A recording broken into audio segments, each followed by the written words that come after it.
Good evening and welcome to the weekly battle report with the LaRouche Organization. It's Wednesday, March 19th.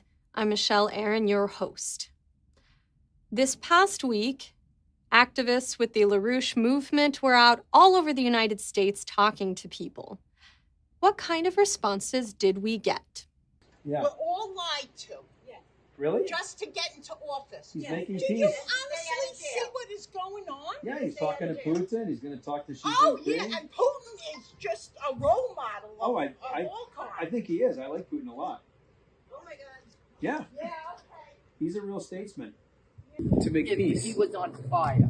To make peace. And NATO is our ally. I mean, no, they're I going to grew get up us in a different generation. I know. That was the Cold War. We're out of that. Well, we're out of that now. Allies are allies. The British have never been our allies. You know what? You guys are all crazy. You know what? What do you mean, you guys? Trump doesn't want peace. All he wants is money in his pocket. You guys are He's already got money in his pocket. He actually He lost. doesn't have any money. He doesn't. He actually lost money trying to save your ass from World War III. These voices of dissent were not the majority of responses that we got last week. And despite this powerful opposition, Trump and Putin had a 2.5-hour phone call yesterday. And today, Helga Zepp-LaRouche, the founder of the Schiller Institute, was asked to comment on this in an interview by Tass news service published on the Russian website newspravda.com. The article titled, "Expert Zepp-LaRouche announced a new chapter in cooperation between Russia and the United States." It discusses that Mrs. Zepp-LaRouche said in response to Tuesday's telephone discussion between Presidents Trump and Putin that this discussion will open a completely new chapter in cooperation between the two largest nuclear powers. She said that the telephone conversation is important for at least two reasons. First of all, because it opens the way to ending the war in Ukraine, provided that it's possible to prevent the intervention of third forces. But more importantly, since President Putin has stressed the need to address the root causes of the war, and President Trump has already stated that it was provoked by the expansion of NATO, there is a high probability that the two largest nuclear powers will be able to open a completely new chapter of cooperation.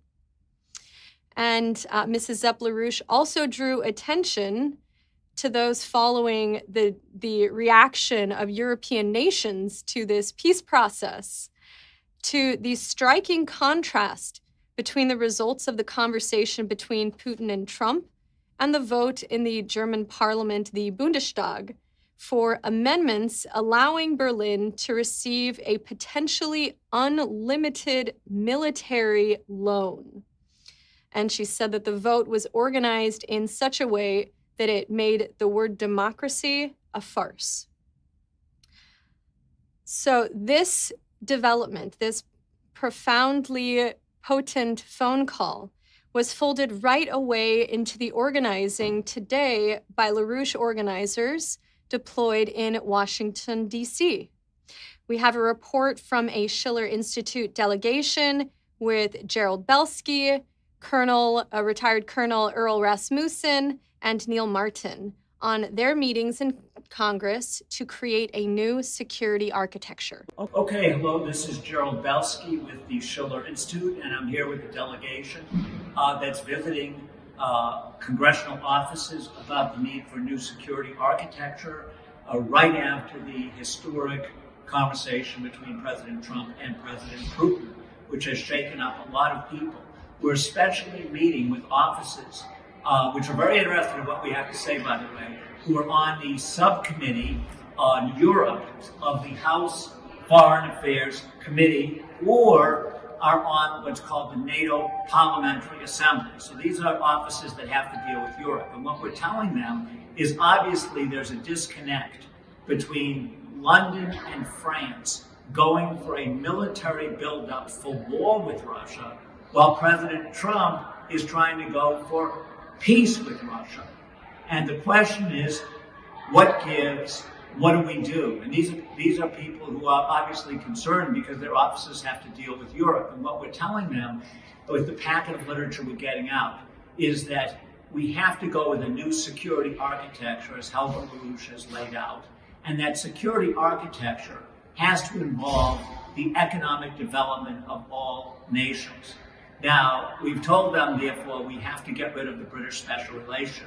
The last office we went to, the staff member, the senior legislative assistant on foreign affairs for the Congresswoman, said, but how are we going to deal with this interconnectedness of the British and the Europeans? I mean, I just don't know how to deal with this. Some people have said, well, we'll have to wait and see. But it's clear they don't have an opinion yet because this is so shocking and so unknown. The question is, well, how do you get rid of the British special relationship? Isn't that what we have been with all the time? So in any case, the views that we're putting forward aren't exactly being automatically accepted, but they are considering what we are saying, including applying this method to the Middle East, which, by the way, came up in the discussion between Putin and Trump. Not the Oasis plan explicitly, though I hope it will at some point, but the question that if we can get peace together with Russia, we could apply this same method to the Middle East. Now, with me today is Earl Rasmussen, who is a retired colonel, a graduate of West Point, and he had certain things to say about what our policy should be toward Europe and the rest of the world. So, Earl, why don't you say a few words about what you're talking about? I think we've got a divisiveness going on in Europe right now. We see the friction between the French, the British, the German, the Italians in Spain, Hungarians. There's all differing opinions. And so I think it makes a fragile European Union as well as NATO. But I think the efforts that President Trump and President Putin are going about are positive. We need to establish a full diplomatic relationship. We need to talk about not just about peace, but about economic development, about humanitarian assistance globally, and about joint projects together. And I think we need to also include other key global powers and key regional powers as well as that. So if we work together, we can make it a major positive direction economically, which is the most important, I think, and provides groundwork and supports peace. But overall, and without economic development, we're not going to have a peaceful situation.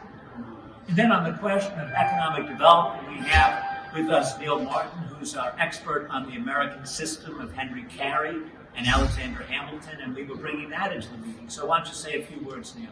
Yes. So Europe and the United States has a British problem. They've had this problem for centuries. Henry Carey, in his review of the decade, which was going to be translated into German, was going to be the preview of his excellent book, Principles of Social Science, his best book ever, right? Henry C. Carey stated that England and France will no longer be world powers. They will fall away.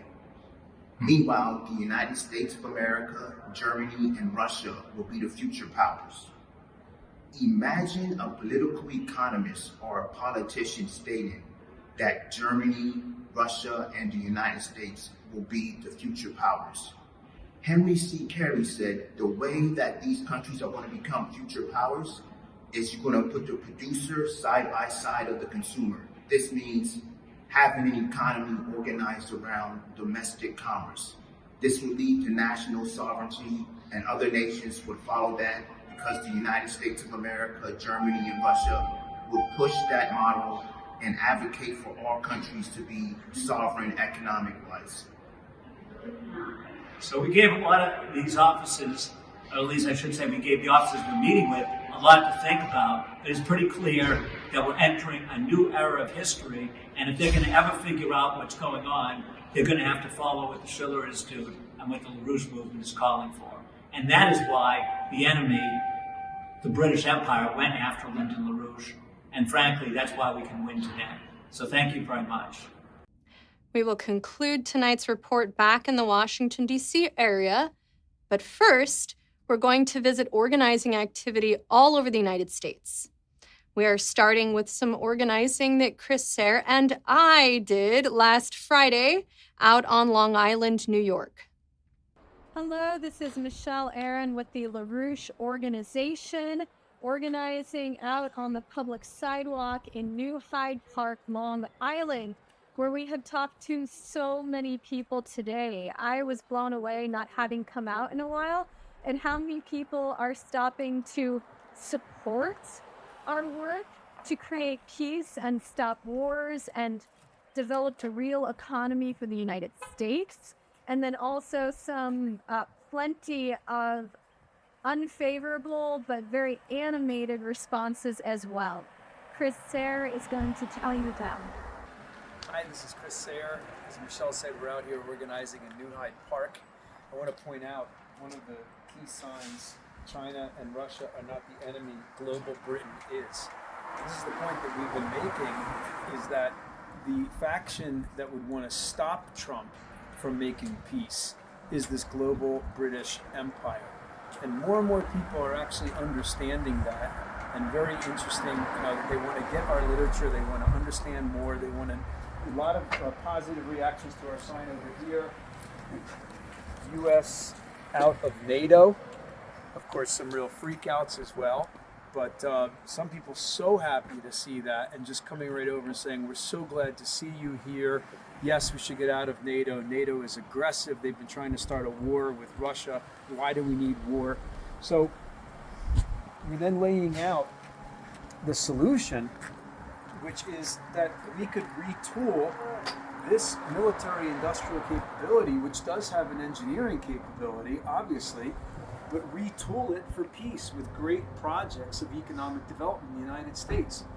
We have the Swords to Plowshares Act of 2025, which says, the $17 trillion that we have spent on wars since 2003, we could have invested in great infrastructure projects in the United States, not to mention the rest of the world.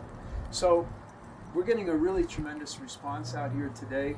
A lot of people are hoping that Trump can make peace, but I think interestingly they also understand that this is something they have to get involved in. This is a fight that they have to get involved in. They just can't hope for the best. They're going to join with us to make it happen. So thank you. LaRouche organizers were also out this week in the southeastern end of the San Fernando Valley in Los Angeles County, California. So we're over here in Burbank, Dave and Lena, campaigning, and we're getting a very good response with people contrasting NATO's outlook versus the outlook of the BRICS, and telling people that this is what LaRouche spent 50 years of his life fighting for, and now it's coming into being. And we've got our signs, water not war, and we've got the sign, China, Russia are not the enemy. And of course, our USA out with NATO sign. Hi, take a minute. Join the BRICS. Don't fight it, join it. Is it good? Take the USA out of NATO. Now we'll go to Texas, where organizers from the Houston area had some fun this week. Check out who they encountered in the Houston subway. What's this that we have here in the Houston tunnel system? Collecting for the empire. Is this King Charles? Yes, and we have souvenir ceasefire agreements free for the taking this morning. Oh. Volodymyr, what do you have to say to the young lady? Well, I think, like in Ukraine, the way you get democracy is you kill enough people of the opposition so that you become the majority. And then you rule, especially with friends like yourself. Now, people might think that is somewhat like Hitler, but that's Putin talk, Why didn't? Oh, my God. Oh, my. Now let's go to Manhattan, where, as everyone hopefully celebrated on Monday, St. Patrick's Day. LaRouche Movement activists were there live at the historic New York City St. Patrick's Day parade as it marched through Manhattan. Hello, this is Art locally in New York City with the LaRouche Organization. We're getting out this special pamphlet on how to end the British special relationship with the U.S. Stop the British war machine. Make Keir Starmer cry again. It's time to get a new evacuation day. Send the British packing. We don't need no speaking empire. Send King Charles and Keir Starmer packing. So we got St. Patrick's Day. We got all kinds of Irish Americans out here today thinking this pleasure broadsheet on ending the U.S.-Russia relationship. It's time to finish the job of the American Revolution. We don't need the British war machine getting us into World War III. The Dark Murphy. We're in Manhattan. Organizing with the St. Patrick's Day celebration to stack the war machine. Now let's go to Northern Virginia, where in a couple of photos we have here, you see organizers out with a bunch of big, beautiful signs talking to lots of people. They had this optimistic sign, "Keep Trump on track for development," with Trump standing next to a maglev train. We don't, of course, have maglev trains yet in the United States. Now let's go to Northern New Jersey, where last Saturday, LaRouche organizers went out to talk to people. They found that the most engaging sign getting people's attention and wanting to know what we're doing was a sign that said, "Help Trump make peace." Hi, I'm Matt Geist. Today, Margaret Sheldon and I went out to do sort of an upscale suburb here in New Jersey. It's a town that's very kind of divided with some people who think of themselves as ultra-liberal because they do all the right things. And hating Trump is one of the right things. So there's a lot of Trump haters. There were others who were thinking they were going to leave it all up to Trump because he was next to God, of course, capable of doing these things, even if Democrats and Republicans seem to be trying to sabotage it. So we started with this polemic that worked itself into, hi, we are working to get peace before we get a world war, even if it gives credit to Donald Trump. And if they responded to that by starting to scream against Donald Trump, you say, oh, you don't really want a war. I mean, just so you can spite Trump and stuff like that. We got into some interesting debates with those people, but a number of them, one actually literally said, if Trump takes credit for it or not, if he had anything to do with it, I wouldn't do it. We also got a number of people who were more rational. One lady who was not by profile, you would not have think of her as wanting to support Trump, came over, saw what we were doing, said, okay, this is the way it's got to be, you're right, and signed up. She worked in healthcare. We got another guy who was a retired New York cop, Vietnam veteran, now working in a different business at all in New York, and he was quite happy. He was ecstatic to see us and signed up as a member. We have two reports on organizing today.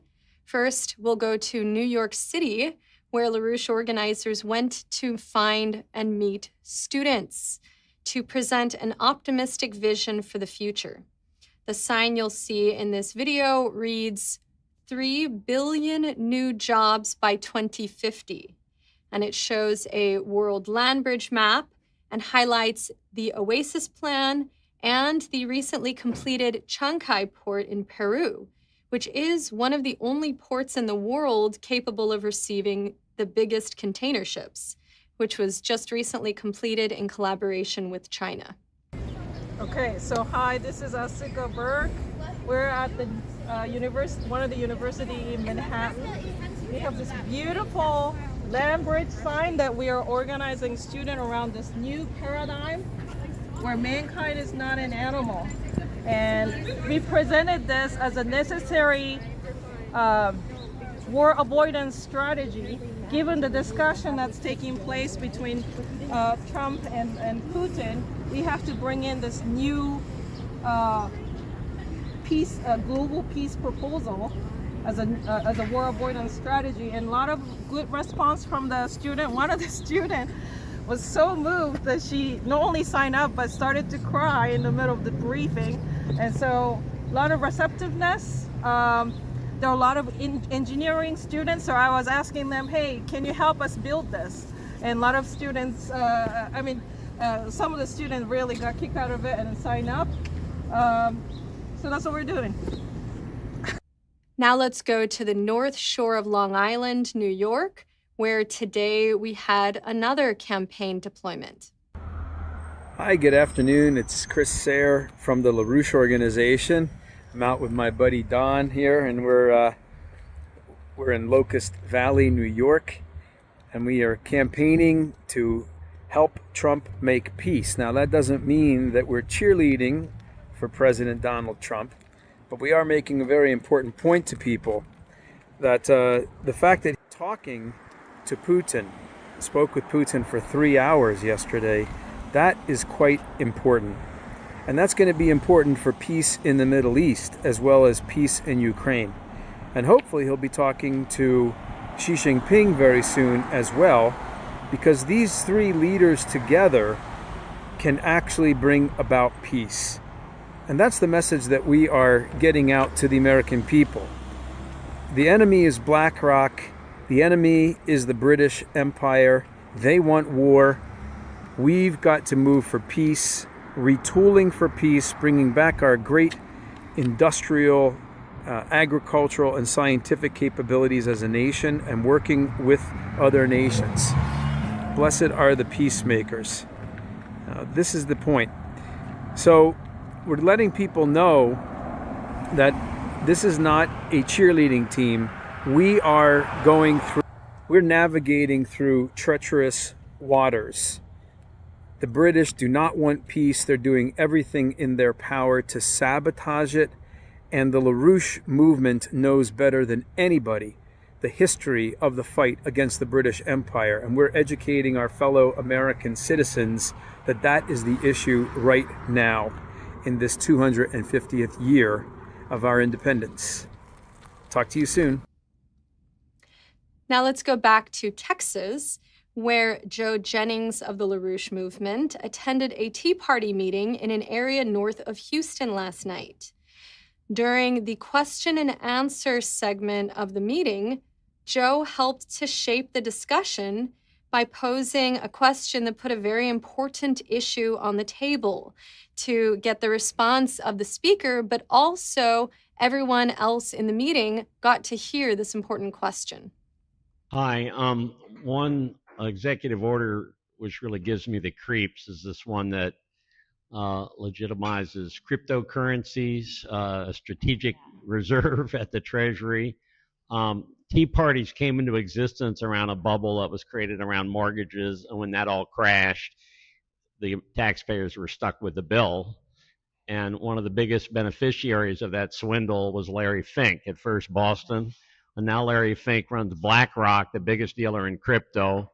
And I think we're getting set up for a much bigger, and plundering the Treasury on the way down. Can you say anything about that? Okay, so this is very important.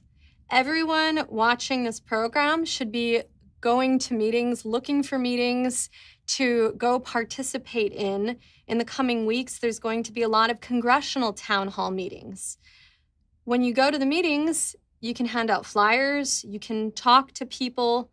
You can also, as Joe did, ask a question during the question and answer period where you point out important ideas, important problems, or solutions, and film these activities and send them to us at info@LaRoucheOrganization.com. Another way to be heard is, of course, on additional independent media stations. We are independent media, but other independent media stations as well. And these platforms have a very big viewership. Some have audiences of hundreds of thousands of people, millions of views. So for us to present ideas on these programs is extremely important. This past Friday, Jose Vega, who ran for U.S. Congress in the Bronx Congressional District 5 as an independent LaRouche candidate in 2024, was interviewed on the Viva Frei podcast. Viva Frei himself is a former lawyer and now a political podcaster. The discussion began on the question of the possible deportation of Palestinian Columbia University student Mahmoud Khalil. Then Jose shifts the discussion to introduce the solution ideas of the LaRouche movement. He brings up the Oasis Plan development policy because there needs to be greater economic development in Southwest Asia to resolve the Israeli-Palestinian conflict, and that the potential for peace is demonstrated in the model of the Treaty of Westphalia. And this program has over 200,000 views. In as much as I might disagree with some of the statements Jose makes, I think he's a reasonably thoughtful person, and I'm not going to impugn his positions based on what I presume to be his intentions. With that said, Jose, all sir, right. how you doing? I happen to believe that both Israel and Palestine deserve development. You know, both Israel and Palestine are way under the UN standards of what makes a developed nation. You know, 400 gallons of water is what's per person is what's required to be considered a developed nation. I think Israel only has like 250 gallons of water per person, and Palestine even less. So I believe that if you want to stop the conflict and the war, you have to develop a solution where both regions, both of these states, get access to mutual development. I keep coming back, like, there is a solution. You know, it's the Oasis Plan. It's been proposed, you know, for the last 50 years or so. But even President Eisenhower had a solution after the 57 war where he said, well, wait a minute, why don't we just build desalination nuclear power plants? You know, because then, like, everyone has access to water. Yeah, everyone has access to energy. And terrorist organizations have access to nuclear potential. I mean, that's not well, but this is 57, and this was when Eisenhower had his Atoms for Peace. It gets into the whole cycle of violence, and it gets into my whole despair when even engaging in these discussions regarding Israel. It's the same cycle, literally over and over again, just every 20 years. And how do you have discussions with people who want you dead? How do you change the mind of the people who want you dead? And then you have to get into historical revisionism as to whose fault is what, who does the land belong to. And I know all the arguments from both sides, and it never goes anywhere, and it never goes anywhere cyclically in the context of great violence. Treaty of Westphalia. Do you know about this? I can't pretend I know it offhand. Europe, 30 years war. I mean, these are just like some of the most brutal, atrocious crimes against humanity were committed in like the 15th, 16th century. You know, it was just war year, factions fighting amongst each other. Nobody remembered who was right and wrong. And the way it ended was they came together, they wrote a treaty, they defined their borders, and they said, look, at the end of the Treaty of Westphalia, it says, we're not going to get into who was right, who was wrong. For the sake of humanity, for the sake of posterity, we're just going to move forward. We're not going to get into who was right, who was wrong. We're going to forgive everything that happened because we need to. And I think that principle is going to have to apply here right now. That's what the Oasis Plan is about. As promised, we're going to close tonight's report back in the Washington, D.C. area with an extremely powerful interview conducted today by LaRouche activist coordinator Tim Rush. The interview is with the Palestinian Ambassador to Denmark, His Excellency Manuel Hassassian. And the interview took place at the conclusion of a conference of the Churches for Middle East Peace, of which the ambassador was the keynote speaker. Hello, this is Tim Rush with the Schiller Institute in Washington, D.C. On March 19th. It is my great honor to have with me Ambassador Manuel Hassassian, Palestinian Ambassador to Denmark, who has been one of the featured speakers today at an advocacy summit of the Churches for Middle East Peace. I want to ask Ambassador to thank you very much for joining me. It's my pleasure, sir. Wanted to ask you what message you brought to the Assembly today and how the recent events, horrific events, of the breakdown of the ceasefire and the renewed slaughter in Gaza, how to react to that and how to try to move forward despite this setback. Well, actually, you know, we have to understand that the current situation in Gaza is unacceptable, and this naked aggression against our people should stop.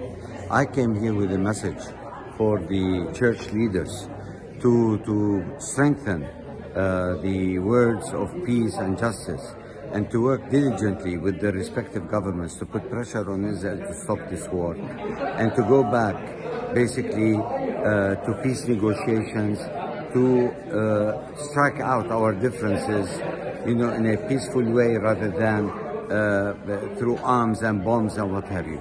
Violence always breeds violence, and for that simple reason, we have reached a resolution that military solution to this conflict is no solution. So the sooner the better.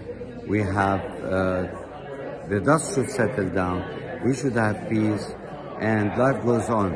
And in order for people to prosper, basically, we need to promote certain kind of policies that could be convenient for all parties, because that's the way you flourish, you advance, and you overcome political jingoism. And of course, since you are interviewing me from the Schiller Institute, I always talk about the Oasis plan, how it could play a very imperative role in bridging the gaps politically by more or less trying to focus on development, and by development we can overcome this narrow ideology perceptions that negate each other. So the synthesis movement in this is the fact that when we approach, you know, our conflict, not only from a political conflict or cultural or religious conflict, but if we think as the glass is half full, we search for common grounds. After all, national interest, economic interest, you know, bode well in trying to create political stability. I wanted to just add one question there. The program that's been advanced from the Arab countries, particularly through Egypt recently, do you see a way to, first of all, how do you evaluate that? And second, is there a way to broaden it so that the broader focus of the Schiller Institute's Oasis plan could be integrated and bring it to a larger context? Yes, you know, the Palestinian Authority has its own plan for the reconstruction of Gaza, as you know, and it bodes well with that of the Egyptian plan. But we also believe that there should be an international dimension to the progress of development. And in order to have that dimension, you need people who are neutral on this conflict, who just come in, you know, and shoulder the responsibility of taking off with the process of reconstruction and development on the economic level, with the mentality of pure scientific perspective, and as it is laid out in the Oasis plan. I think this could be a very plausible plan that could integrate within the Egyptian and the Palestinian plan when we talk about the day after in Gaza.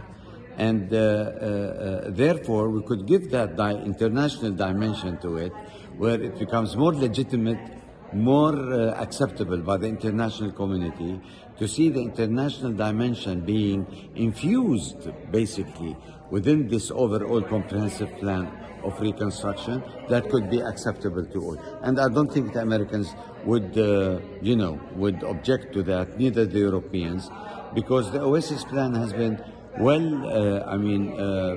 spread all over Europe, and I myself, I have been participating in so many of your conferences and talking about this, whether in Denmark or in Palestine. I've done many interviews, and you are one of those who interviewed me from Copenhagen. So yes, you know, I do believe that the international dimension of progress and development through economics, and there are testimonies for what the Oasis plan has done and achieved. Well, we thank you very much for that. I should tell you that we have been very active on Capitol Hill discussing the Oasis Plan as the advance, as sort of the forward, what creates the community of future benefits that can facilitate the immediate requirements in terms of halting the killing. Mm-hmm. And particularly on the Senate, we found very interesting responses, including among Republicans, because back in the 1960s, mm-hmm. it was former President Eisenhower who adopted a water for peace approach with a very detailed program, got the support of President Johnson.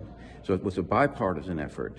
And 1 week before the Six-Day War, in June of 1967, there was a meeting in Washington, D.C. of 6,400 delegates from something like 70 countries on a Water for Peace program.